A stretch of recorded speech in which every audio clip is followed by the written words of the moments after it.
When there's no outlet, you go all the way down, and then you come all the way back. Yes, you have to come all the way back in this system. Oh, wow. Yeah. Okay, so we're looking at another water shaft. Just understand that as you go from one tell to another, you're not seeing totally different things. You're seeing the same phenomenon again and again. Do you understand what I'm saying? Everyone's got to have water. Everyone's got to have a water shaft on a tell. Whose was this? Israel or Canaan? This is Israelite. Probably built at the time of Ahab. But who knows? Could have been built at the time of Solomon. And so, and walls, the way that these cities are fortified are the same from city to city. And we'll be talking about that when we're looking at the city walls. But just know that Hazor has the same kind of city walls that Jericho does, that Megiddo does, and that many other sites Jerusalem has. Okay? So here's the thing that I want you to understand. I used to think when I was teaching that you save this information for this time. This is the right time. And then I scrapped that over the years and said, no, repetition is the best way to go. You just go over it and over it and over it. Okay, so you're looking at this water shaft here. You can see the drawing of it here, how it goes down. Okay, look at this drawing if you can get to a place.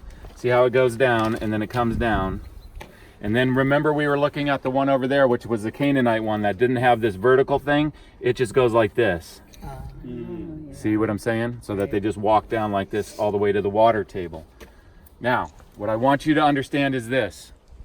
Jerusalem. Sometimes it goes down to a water table, sometimes it goes down to a spring. In Jerusalem, the Canaanites had to get to Gihon Spring.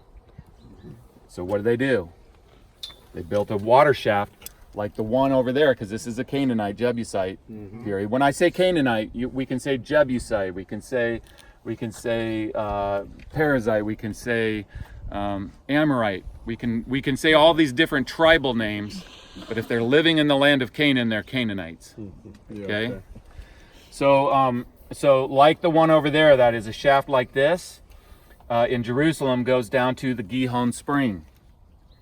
But the problem is the Gihon Spring is down right in the valley, as we'll see. And they couldn't build a wall around where the Gihon Spring was, because then it would wash out in every major rainstorm. So here's the wall of the city. Here, the walls are around, and you go down to the water and you come out and you're always inside the city. But Jerusalem, the Bible tells us, has an Achilles heel. Its spring, its major water source, is outside the city wall. So what they do is they dig the tunnel down, and here's the wall in Jerusalem, and it goes underneath the wall and down to the water, down to the spring. David knows this, and he tells Joab, come here as a general. Hey, go ahead. And so what do? They come up the water shaft. Here's the wall where they're mocking David. You'll never get in here. Yeah. And so they come up underneath the city wall. They come up, surprise the city, and take the city. Okay, so a lot of places that we go will help us to understand Jericho and Jerusalem and places that we will be going. Everyone understand? Yeah. Because when we're walking through that in Jerusalem, it's confusing. You don't know where, but we'll figure out where the wall line is, and we'll see that it goes out from under the wall. So does the water level fluctuate a lot in these springs during the in this particular wet one, season and dry season? in this particular one, it's the actual water table.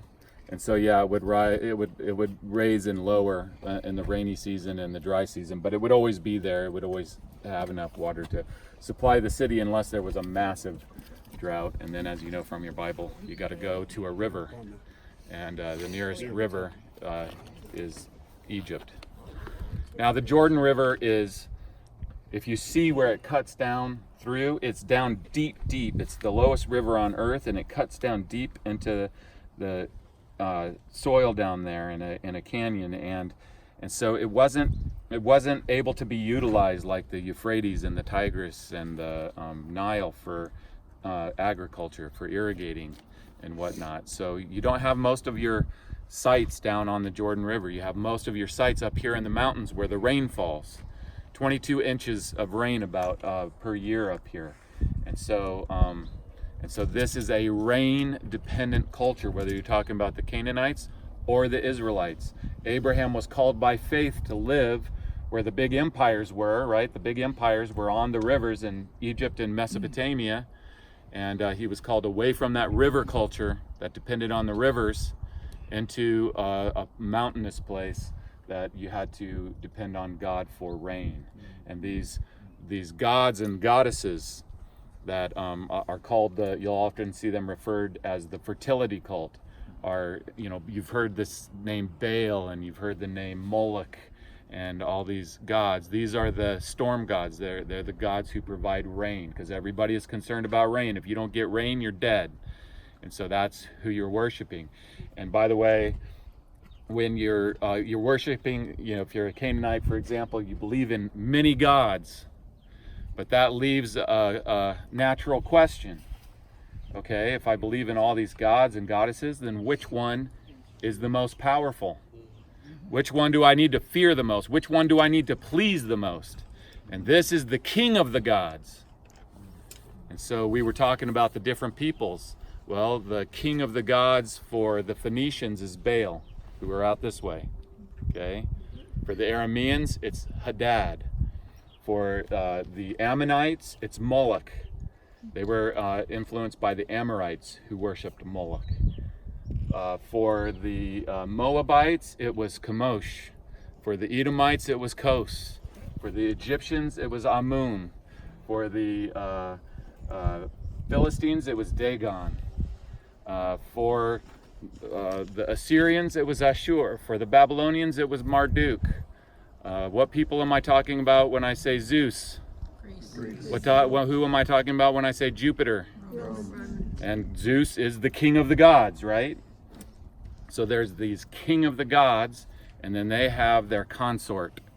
And this forms, and so you've heard Astarte and Asherah and all these names. Venus, Aphrodite. And so this is the fertility cult that the worship of, in this part of the world at least, has to do with rain. And this is who they're sacrificing to. And so if you think about the king of the gods, these are all the same concept, king of the gods, with different names only because they're different peoples, they're different nations, right? But it's the same person represented. You know who I think we call him? Satan. Because here's the thing, is we're used to reading our Bibles from God's perspective about what happened to Satan. And so God says that Satan, thought he could be, it entered his heart, the wickedness, to believe that he could be like the Most High God. Then he got cast out of heaven, and a third of the angels with him, and you have the kingdom of darkness, right? So if you think about that, that's from God's perspective. What do you think it would be if you asked Satan himself about what happened? You think he would give that story? Oh yeah, I thought I could be like God, and he kicked my tail in and threw me out of heaven. No, he wouldn't. He would say, I am the king of the gods. You worship me. You please me, and I'll give you what you need. And so, to me, that is reflected in the beliefs of all these other belief systems, and which are very complicated in all the details of all the different things that they believe, but very simple in that Jesus said, you're either for me or against me. You either worship the Father or you worship the father of lies, right? And so, I don't know how I got into all that, but anyway.